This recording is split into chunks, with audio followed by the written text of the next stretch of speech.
드리는 모든 성도님들에게 하나님의 한량없는 은혜와 사랑이 넘치시기를 바라고요. 특히 5월 가정의 달에 각 가정들이 하나님의 말씀 안에 더 견고히 서가는 복된 이번 달이 되면 좋겠습니다.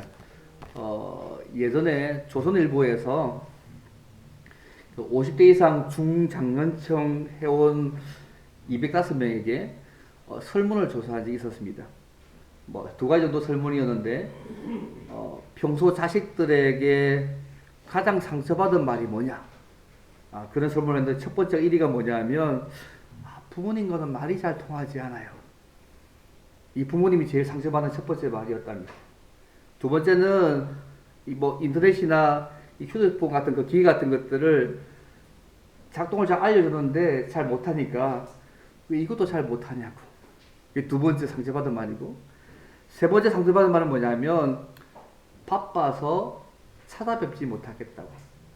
그것이 상처받았던 말이었다 얘기하더라고요. 반대로 어버이날 자식에게 가장 듣고 싶은 말이 뭐냐? 1위가 뭐냐면요, 잘 키워주셔서 고맙습니다는 말들을 자녀가 돈을 주거나 맛있는 식사를 사는 것보다 훨씬 더 가장 좋아했다고 합니다. 2위는 이제 저희들 걱정은 하지 마시고 이제 부모님만 위해서 사세요. 이 두 번째였고요. 3위가 오래오래 건강하게 사세요라고 그 말이었다는 그 설문을 본 적이 있습니다. 우리들은 부모님께 어떤 말을 가장 많이 사용하셨고 또 현재 어떤 말을 가장 많이 사용하고 계십니까? 오늘날 사회 문제의 가장 큰 문제 가운데 하나가 뭐냐면 부모를 공경하지 않는다는 것입니다. 부모를 공경하는 마음이 사라져가는 그 상태가 마치 유행병처럼 점차적으로 확대되어 가고 있는 시대가 오늘 이 시대입니다. 우리 주변만 조금만 둘러보면 이런 현상이 나무 일이 아니고 우리 가까운 주변에 많이 일어나고 있는 것들을 잘 볼 수 있습니다. 그런데 이런 현상이요, 심지어 신자 가정에게까지 일반적인 현상으로 나타나고 있는 부분들이 사실 현실이기도 합니다. 신자의 가정은요, 가장 우선적으로 부모님을 공경함을 통하여서 우리 신자의 가정이 하나님을 알고 하나님을 섬기는 장소가 사실은 되어야 합니다. 가정은요, 어떤 의미에서 천국의 모형이 되어야 합니다. 하지만 우리 현실을 보면 정반대의 현상으로 나타나고 있는지는 잘 모르겠습니다. 오히려 자녀들이 자기 고집과 자기 주장밖에 모르는데 좀 익숙해 있고요. 오히려 부모님과 하나님의 위치에서 판단하고 행동하는 어떤 잘못된 시대 정신 가운데 살고 있습니다.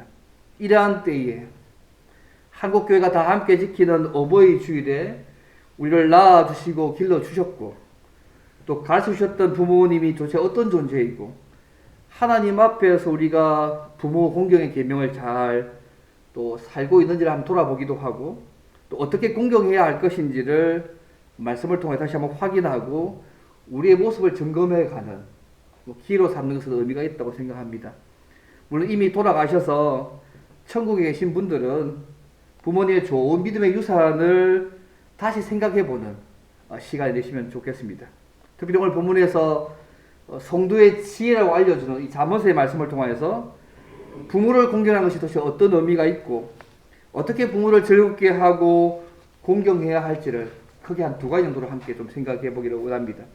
첫째는요, 부모를 공경하는 일은 하나님을 경외하는 일, 하나님을 섬기는 일임을 알아야 합니다.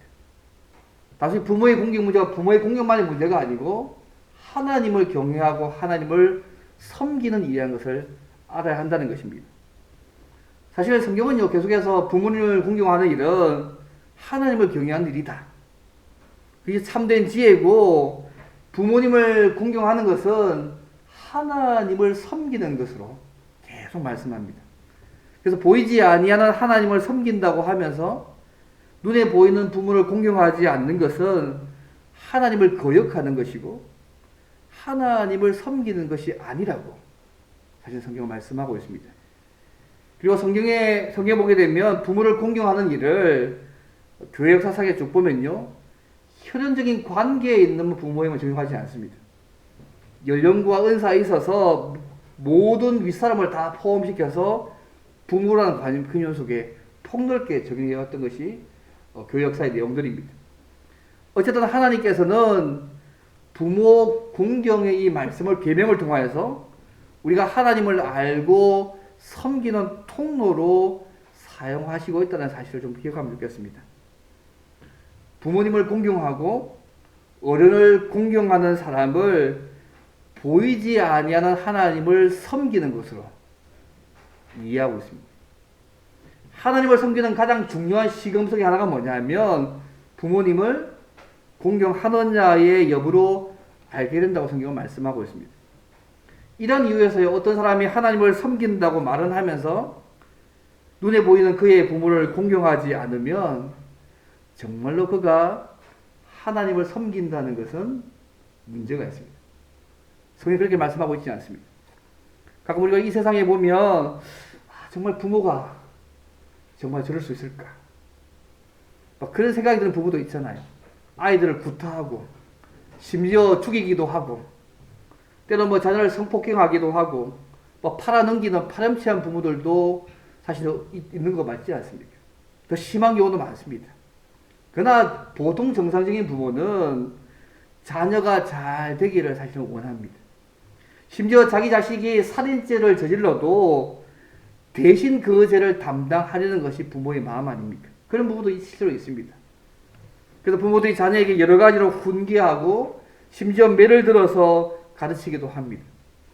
그런데도 부모의 말을 무시하고 부모의 말을 듣지 않는 자녀들이 사실은 참 많이 있는 것 같습니다. 심지어 부모와 쌤의 못을 박죠.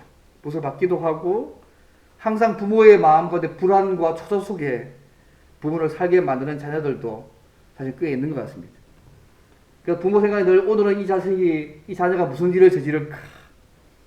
어디서 무엇을 도대체 하고 있는지, 학교와 직장에서 공부와 이런 제대로 하고 있는 것인지, 뭐 시장가 보내면 다 끝난 줄 알았는데 뭐 아내와 자식들한테 굶기지 않는 건지, 뭐 남편 밥은 제대로 챙겨주고 있는 건지, 저러다가 이혼 당하는 것은 아닌지, 뭐 여러 가지 결혼하고 난 이후도 온갖 걱정이 있습니다. 어쨌든 그런 염려 속에 보내는 부모들이 사실은 많이 있는 것 같습니다. 저는 저희 알라하나 교회의 모든 사실 자녀들은 부모님께 효자와 효녀들이 되시면 좋겠습니다. 물론 그렇게 살고 계시지만 더 효자가 되시고 더 효녀가 되시면 좋겠습니다. 어쨌든 무엇보다도 우리 부모님의 가르침을 무시하지 말고 그 말씀을 잘 듣고 순종해가는 그런 자녀가 되면 좋겠습니다. 그런데요, 폐역한 자녀들은 부모의 가르침을 듣지 않습니다. 오늘 본문의 22절 말씀 보시면 너를 낳은 아비에게 청종하고 내 늙은 어미를 경히 여기지 말지니라고 오늘 22절에 말씀하고 있습니다. 경히 여긴다는 말을 쉽게 얘기하면 멸시한다는 말입니다. 주변의 부모님이나 아니면 직장 상사나 어른들의 말을 잘 듣지 않는 사람을 보면요, 보통 경우가 권위에 대해서, 윗사람에 대해서 내보다 좀 못하다고 생각하고 멸시하고 무시하는 그런 사람일 때가 참 많습니다. 이런 사람들은요, 부모님의 말이나 윗사람의 말을 잘 듣지 않고 오히려 비웃습니다. 근데 오늘 본문의 말씀을 어떻게 말씀하냐면 부모님의 말씀을 순종해야 된다고 말하면서 너를 낳은 부모라고 말씀하고 있음을 주의깊게 볼 필요가 있습니다. 우리가 이 땅에요, 우리가 잘나서 저절로 태어난 건 아니지 않습니까? 하나님께서 부모를 통해서 우리가 이 세상에 태어나게 하셨다는 사실을 잊지 않으셔야 됩니다. 그래서 하나님께서 내가 선택하기 전에 우리에게 부모를 주셨기 때문에 그 부모를 멸시하지 말고 존경하고 공경하고 순종해야 합니다. 비록 때로는 우리 부모의 모습을 볼 때 내보다 공부가 짧고 시대에 뒤떨어진 것처럼 보인다고 할지라도 내 마음과 기준에 들지 않고 우리에게 아무런 유익도 주지 못하고 오히려 무거운 짐만 되는 부모라고 할지라도 우리를 낳아주신 그 부모님을 인정하고 공경해야 합니다. 여러분, 우리가 부모님을 선택하는 게 아니지 않습니까? 우리의 선택 이전에 하나님께서 우리에게 섭리적으로 부모님을 우리에게 맡겨주셨다는 그 사실을 잊지 않으시면 좋겠습니다. 그래서 주님을 섬기듯이 부모님을 공경해야 합니다. 이것이 세상 사람들과 구별된 신자만이 살 수 있는 구별된 삶입니다. 거룩한 삶이고 하나님을 경외하고 섬기는 일이라고 오늘 본문이 말씀하고 있음을 잊지 않으시면 좋겠습니다. 디모데후서 2장에 보면요, 말세의 징조 중에 하나가 뭐냐 하면 부모를 거역하고 있습니다. 말세가 되면 사람들이 전부 다 부모를 거역하는 모습 자체가 말세의 징조 중에 하나예요. 모두 다 그렇게 삶을 살게 되어 있다는 얘기잖아요. 그런 사람이 많다는 얘기잖아요. 근데 그것이요, 하나님을 거역하는 일임을 잊지 않으시면 좋겠습니다. 우리는요, 하나님께서 우리에게 주셨던 이 부모님을 공경하고 사랑하고 섬겨야 합니다. 그것이 하나님을 경외하는 모습입니다. 그래서 사도 바울도 예배서 6장에 이렇게 말씀하지 않습니까? 자녀들아, 주 안에서 너희 부모에게 순종하라. 이것이 옳으니라고 말씀하고 있습니다. 부모를 주 안에서 순종하는 그 일이 옳은 일이라고 말씀하고 있습니다. 그래서 옳다는 말은요, 우리 원어에 보면 모두에게 옳다고 인정을 받을 수 있는 보편적인 규칙이 된다는 말입니다. 선택이 아니고 이거는 당연하게 모두에게 옳은 일이라는 거죠. 그래서 오랫동안 교회가요, 이 말씀을, 이 용어를 찾아서 이 부모를 공경하는 일을 자연법으로 보았습니다. 그래서 부모를 공경하는 이 일이 기독교 윤리에만, 예수 믿는 사람에게 해당되는 일이 아니라 어느 사회, 어느 문화권이든지 기준이 되는 행위로 부모 공경을 이해했습니다. 여러분, 하나님께서 세상을 창조하실 때에 부모를 먼저 지으시고 자녀는 부모에게 순종하도록 질서를 정하셨음을 잊지 않으시면 좋겠습니다. 그래서 우리나라에서도 부모를 공경하는 그 효를 윤리 도덕의 기본으로 삼고 있지 않습니까? 어느 문화권이든지 부모를 공경하는 문제를 가장 보편적이고 모든 사람에게 동일하게 적용되는 명령으로 여기다가 사실을 잊지 않으시면 좋겠습니다. 근데 오늘 본문의 말씀에서는요, 이 잠언서의 문맥에 보게 되면 부모를 공경하는 일에 대한 이 결론이 뭐냐면 부모를 공경하는 일, 부모 안의 문제가 아니고 하나님을 경외하는 일이고, 이게 진짜 참된 지혜고 하나님을 섬기는 일이고 우리가 잘 되는 문제와 관련되어 있다고, 직결한 문제라고 말씀하고 있음을 주의 있게 생각할 필요가 있습니다. 제가 이런 이야기를 들은 적이 있습니다. 4살 때는 부모님은 전능하시다, 못하시는 게 없는 줄 알았답니다. 5살이 되면 부모님은 전지하고 모르는 것이 없다. 이 5살 얘기입니다. 근데 8살쯤 되면요, 부모님이 이제 다 아는 것은 아니고 모르는 것도 있다. 그렇게 생각한답니다. 12살이 되면 부모가 옛날 사람이라서 아무것도 모른다고 생각한답니다. 20살 정도가 되면 너무 뒤떨어진 소리만 한다, 그렇게 생각하게 되어지고 35살 정도가 되면 부모님께 좀 여쭤봤으면 좋겠다고 아쉬워한답니다. 40살이 되면 부모님이라면 이럴 때 어떻게 하셨을까, 살아 계셨으면 꼭 한번 여쭤보았으면 좋겠다는 생전의 잔소리가 오히려 그리워진다. 그리고 50살이 되면요, 부모님은 나보다 훌륭한 삶을 더 사셨고 아마 젊었을 때 그 부모님의 그 소중한 지혜의 말씀을 좀 더 귀담아 둘 것을 하고 이렇게 뉘우치게 된다고 합니다. 60까지는 없더라고요. 어쨌든 사람은 자라가면서요, 평생에 걸쳐서 부모에 대한 이미지가 발전하고 변하게 되는 것 같습니다. 여러분 어떠세요? 부모에 대한 여러분의 생각들이 어떻게 때론 지금 살아 계실 수도 있고 천국에 가 계실 수도 있고 부모에 대한 생각들이 어떤 마음이 주고 계십니까?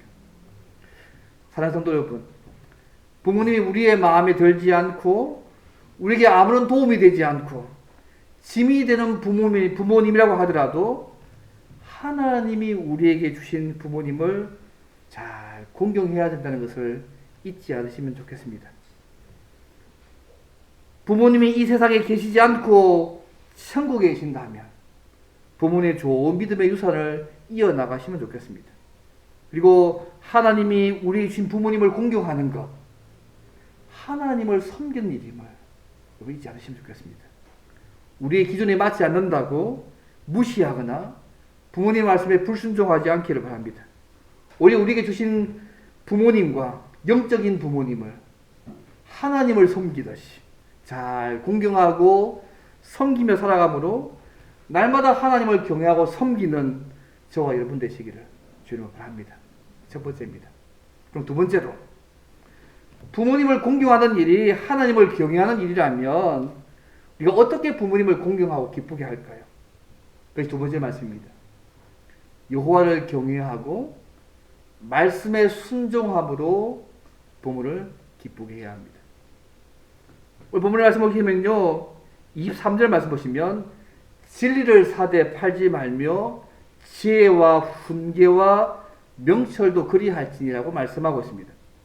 특히 진리를 사랑하고 그 명령을 떠나지 않는 것으로 부모님을 공경해야 된다고 말씀하고 있습니다.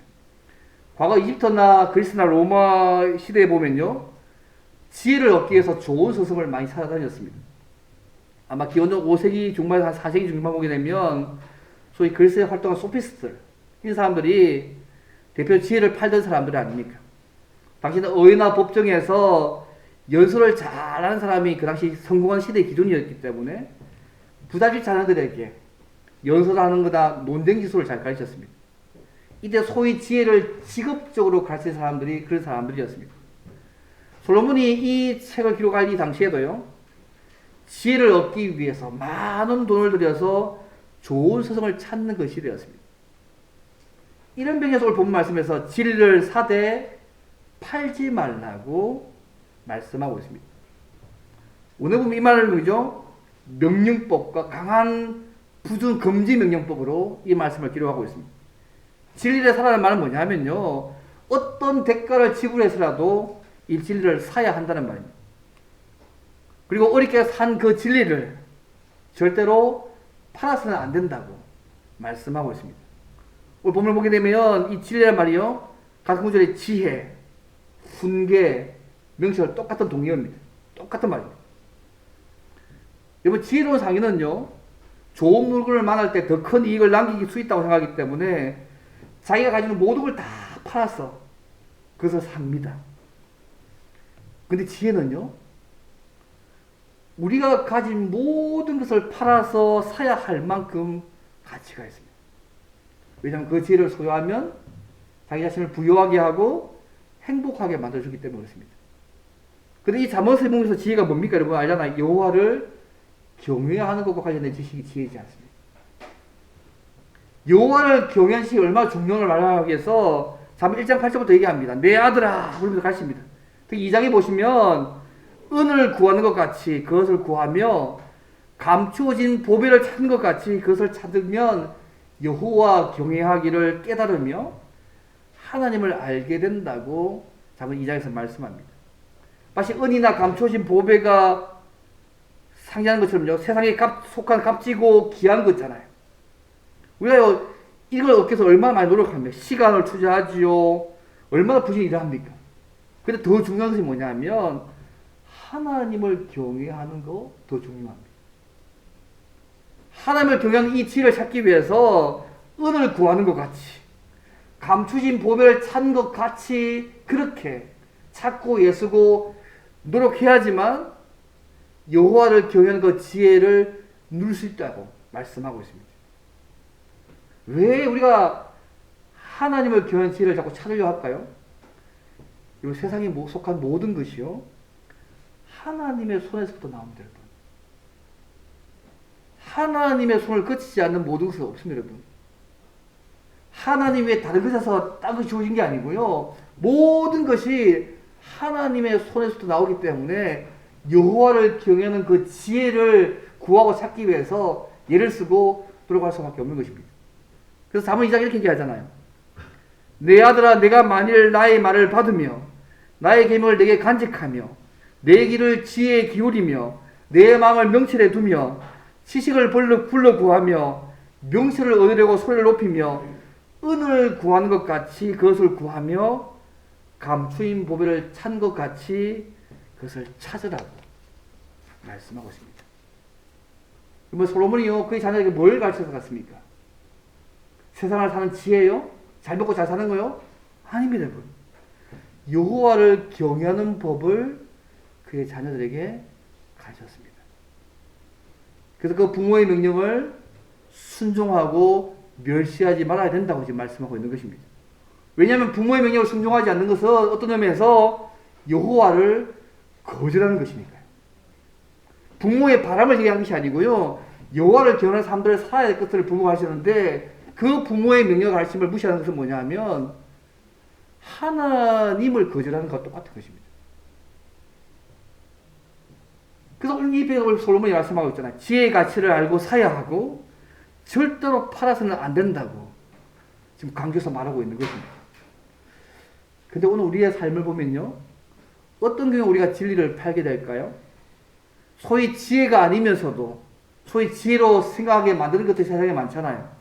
세상이 헛된 재물을 얻는 문제, 또 욕망이나 다른 가치를 위해서 하나님을 경외하는 진리를 팔게 될 경우가 많이 있지 않습니까? 사랑하는 성도 여러분, 일시적인 육체의 쾌락과 만족을 위해서 영원한 생명과 축복을 주는 진리를, 지혜를, 하나님을 경외하는 그 지혜를 무시하지 않기를 바랍니다. 우리가 모든 영적인 부모들이요, 육신적 부모 아니라 영적인 부모들이 자녀들에게, 또 우리 영적인 자녀들에게 솔로몬처럼 여호와를 경외하는 것이 참된 지혜라는 것을 날마다 말로 삶으로 가르쳐야 합니다. 그리고 신자 부모는요, 자녀들이 여호와를 경외하는 것으로 즐거움을 삶을 삼고 삶의 보람을 느껴야 합니다. 오늘 24장 25절 말씀 보십시오. 의인의 아비는 크게 즐거워할 것이요 지혜로운 자식을 낳은 자는 그로 말미암아 즐거울 것이니라. 내 부모를 즐겁게 하며 너를 낳은 어미를 기쁘게 하라. 여러분 이 말씀 잘 보시면요, 부모가 뭐 때문에 기뻐하며 즐거움을 느낀다고 말하고 있는지 잘 보십시오. 그것은 자녀들이 의인이고 지혜로운 자가 되는 것입니다. 쉽게 말씀드려서 여호와를 경외하고 주의 말씀대로 순종하는 자녀를 보고 기뻐하고 보람을 느낀다고 말씀하고 있음을 주의 보실 필요가 있습니다. 그래서 26절에 이렇게 말씀합니다. 내 아들아, 내 마음을 내게 주며 내 눈으로 내 길을, 여호와를 경외하는 그 길을 사는 내 길을 즐거워할지어다 말씀하고 있습니다. 자녀들의 마음을 부모에게 달라고 할 때 이건 무슨 말이겠습니까? 자녀들의 그 마음을 술과 허영과 세상적인 가치에 두지 말고 여호와를 경외하는 부모님의 가르침에 경청하고 그 길을 즐거워하라고 말씀하고 있는 거 아닙니까? 사랑하는 믿음의 자녀 여러분, 이런 마음을 누구에게 주고 있습니까? 한 매체에서 이렇게 설문을 조사한 적이 있는데요. 성인 남녀 500명을 대상으로 일주일 동안 부모님과 통화하는 시간을 조사한 적이 있습니다. 애인하고는 140분, 친구와는 97분, 일주일의 평균 시간입니다. 애인하고는 140분 통화하고 친구와는 97분입니다. 부모님하고는 평균적으로 몇 분 했을까요? 6분입니다. 일주일 동안 평균 통화 시간인데 부모님하고 6분밖에 통화 안 합니다. 애인은 140분인데 친구는 97분인데 부모님과는 평균적으로 6분밖에 통화 안 하는 것이죠. 애인과 통화하는 시간은 20분밖에 안 됩니다. 또 부모와 떨어져 생활하는 자녀가요, 1년에 부모를 만나는 횟수가 평균 16회랍니다. 부모가 떨어져 살 때. 전화 통화는 1년에 한 37회입니다. 그러면 1년에 한 번도 일주일에 한 번도 전화 안 한다는 얘기잖아요. 그죠? 그리고 가끔 전화해서 뭐 얘기하냐면, 처음에는 부모의 안부를 물었다가, 그 다음은 돈이 떨어졌다고, 뭐가 필요하다고 얘기하는 것들이, 뭐, 대부분 부분이 많습니다. 부모님이 살아계실 때, 부모가 이런 많이 대화하시면 좋겠습니다. 기회가 많지 않습니다. 사랑하는 자녀 여러분, 우리가 어떻게 하면 영육의 부모님을 기쁘시게 할 수 있을까요? 그래서 하나님과 부모님이 가르쳐 주신 여호와를 경외하는 것입니다. 신자 부모가 가진 소망은 그의 자녀들이 이 땅에서 권세와 풍요로운 재물과 어떤 위치를 소유하는 것도 좋아하지만 그것만이 아니라 자녀가 정말 참된 지혜를 소유해서 여호와를 경외하며 말씀대로 순종하며 사는 거 진짜 좋아하는 소망입니다. 그러면 이것이 모든 지식의 근본이고 이 지식을 소유할 때에 세상을 이길 수 있고 세상에 진짜 잘 살아갈 수 있기 때문입니다. 세상 부모들은요, 여호와를 경외하는 것을 출세와 관계없는 것이라고 생각해서 멸시할지 모르겠습니다. 자신이 친절한 사람들도 학교 공부와 직장이 더 중요하다고 생각하고 여호와를 경외하는 지식을 뒤로 미루고 마치 그것을 어리석은 일로 간주하는 거 가끔씩 봅니다. 하지만 진짜 참된 신자라면 솔로몬이 기대하는 것처럼 자녀들이 참된 지혜를 알고 여호와를 경외하는 것에 보람을 얻고 거기에 기쁨을 얻게 될 것입니다. 여호와를 경외하는 것이 이 땅을 살아갈 때 미련하게 보인다고 할지라도 그렇게 보인다고 할지라도 이것이 참된 지혜임을 알게 할 것입니다. 물론 우리들 가운데는 장로 기도하셨지만 불신자 부모님을 모신 우리 자녀도 있습니다. 진짜 부모에게 효도하는 건 뭐냐면 여러분 부모님이 예수님 믿도록 많이 많이 기도하고 도우셔야 됩니다. 우리가 여호와를 경외하고 악에서 떠난 삶들을 사셔야 합니다. 이것이 결국 부모에게 진짜 즐거움과 보람을 주는 진짜 일입니다. 오늘 말씀하게 되면 부모를 공경하는 것이 얼마나 중요한 의미인지를 말씀하고 있지 않습니까? 정말 참된 지혜자는 부모의 가르침을 잘 듣고 여호와를 경외하는 지혜를 얻어서 그 길로 걸어가는 것입니다. 부모를 공경하는 것은 여호와를 경외하는 일이고 하나님을 섬기하는 일이고 이 땅뿐만 아니라 오는 세상에서도 변치 않는 진짜 참된 지혜가 부모를 공경하는 것입니다. 부모를 공경하는 방법이 뭡니까? 세상에서 부귀와 영화를 누리는 것이 아니라 부모님의 소망대로 여호와를 경외하며 말씀대로 순종하며 사는 것입니다. 우리가 이 진리를 얻기 위해서 부단히 예수고 노력해야 합니다. 동시에 세상에 속한 헛된 욕망과 재물에 사로잡혀서 영원한 생명을 얻게 하는 이 진리를 팔아서는 안 됩니다. 우리가 부모님을 공경하는 거 여호와를 경외하는 일이고 하나님을 섬기는 일이고 참된 지혜와 진리가 여기 있다는 사실을 여러분 잊지 않으시면 좋겠습니다. 부모 입장에서 여호와를 경외하기 위해서 하나님의 법을 가르치거나 지키는 것, 또 그 삶의 모범 보이는 것 어리석은 일이라고 생각하지 않기를 바랍니다. 여호와를 경외하며 그 말씀을 지켜나갈 때에 진짜 참 자유와 행복을 주는 방법이 이 방법밖에 없습니다. 여러분. 오래 역사를 살펴봐도 이거밖에 없지 않습니까? 그래서 신자 부모는 당연하게 자녀들이 하나님을 경외하고 그 법을 지키는 것을 진짜 효도라고 생각해야 되고 신자 자녀들은 여호와를 경외하며 그 법을 지키며 사는 것을 진짜 부모에게 하는 효도라고 생각하며 삶을 살아가야 합니다. 그리고 잠언 3장 1절 2절 이런 말씀 있지 않습니까? 자녀들이 하나님의 법을 지키는 것이 장수하고 평강을 얻는 방법이라고 말씀합니다. 내 아들아 나의 법을 잊어버리지 말고 내 마음으로 나의 명령을 지키라. 그리하면 내가 장수하여 많은 해를 누리게 하며 평강을 더하게 하리라고 말씀하고 있습니다. 왜 이런 이유에서 부모를 공경하는 거요? 우리가 잘 되는 방법입니다, 여러분. 부모의 공경 문제, 부모의 문제이고 우리가 잘 되는 방법이기도 하고요. 장수하고 평강을 누리는 방법이기도 합니다. 근데 여호와를 경외하는 사람은요, 똑같이 하나님을 섬기듯이 부모님을 똑같게 공경하게 되어 있습니다. 하나님을 경외한다고 하면서 자기 부모를 거역하는 사람, 거짓말하는 사람입니다. 성경이 그렇게 말씀하고 있지 않습니다. 하나님이 우리에게 주신 그 부모님을 잘 공경하시기를 바랍니다. 이게 진짜 우리가 잘 되는 방법이고 장수하며 평안을 누리는 참된 지혜임을 성경이 말씀하고 있고 이것이 하나님을 섬기는 방법임을 성경이 말하고 있음을 잊지 않으시면 좋겠습니다. 베토벤에 대한 이런 얘기를 들은 적이 있습니다. 베토벤이 17살에 어머니를 여의었습니다. 어머니를 여의고 나서 11년 후에 그 청각장애자가 됩니다. 아무것도 못 들으니까요. 자기 이런 상황을 비관합니다. 내가 살아서 뭐 하겠느냐. 유서를 써놓고 자살하려고 마음 먹었습니다. 근데 자살하는 그 순간에요. 이 베토벤의 마음속에 기도하시는 어머니 모습이 떠오르는 거예요. 내가 죽으려고 했는데 기도하는 엄마의 모습이 딱 떠오르는 바람에 그 모습 때문에 내가 어머니 죄송합니다 하면서 통곡하면서 회개하고 다시 유서를 찍고 정신 차려서 믿음의 삶을 살았다는 말 들었습니다. 그가 청각장애잖아요. 그 위에 청각장애라서 작곡을 했고 자신이 작곡한 것을 들을 수는 없지만 오늘 우리가 듣는 그 많은 훌륭한 곡을 만들었다고 들었습니다.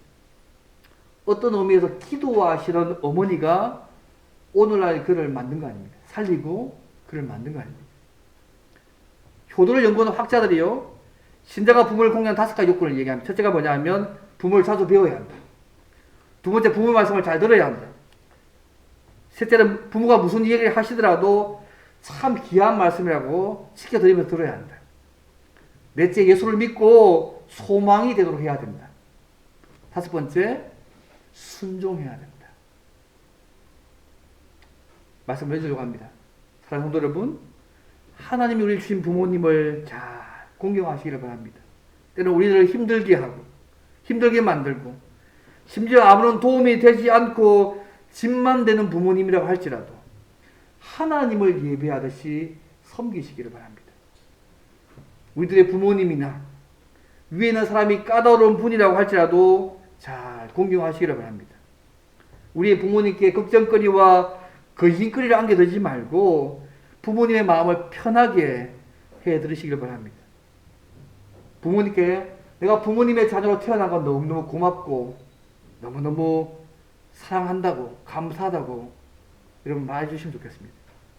부모님이 우리를 생각하실 때에 마다 기쁨이 넘치고 즐거움을 줄 수 있는 좋은 믿음의 자녀들로 서 있기를 바랍니다. 그래서 여호와를 경외하라는 그 부모님의 가르침을 귀하게 생각하고 순종함으로 우리 부모님을 즐겁게 하는 사람이 되고 부모님께 기쁨과 감사와 보람을 주는 사람이 되시기를 바랍니다. 여러분, 이것이 여호와를 경외하고 섬기는 방법이고요. 우리를 가장 행복하게 하는 만드는 방법 중에 하나입니다. 우리 역시 6장에 이런 말씀 있지 않습니까? 이게 얼마나 중요한지를 이렇게 말씀합니다. 자녀들아 주 안에서 너희 부모에게 순종하라. 이것이 옳으니라. 내 아버지와 어머니를 공경하라. 이것이 약속에 있는 첫 계명이니 이로써 내가 잘되고 땅에서 장수하려고 말씀하셨습니다. 하나님이 약속하신 이런 놀라운 은혜와 축복을 우리에게 주신 부모님을 하나님을 섬기듯이 말씀에 따라 잘 공경하고 섬김으로 날마다 풍성히 누려가는 저와 여러분 되시기를 주님을 바랍니다. 오늘 말씀에 한번 기도하겠습니다. 하나님, 우리에게 부모님 주심을 감사합니다. 우리의 마음에 관계없이 이 부모님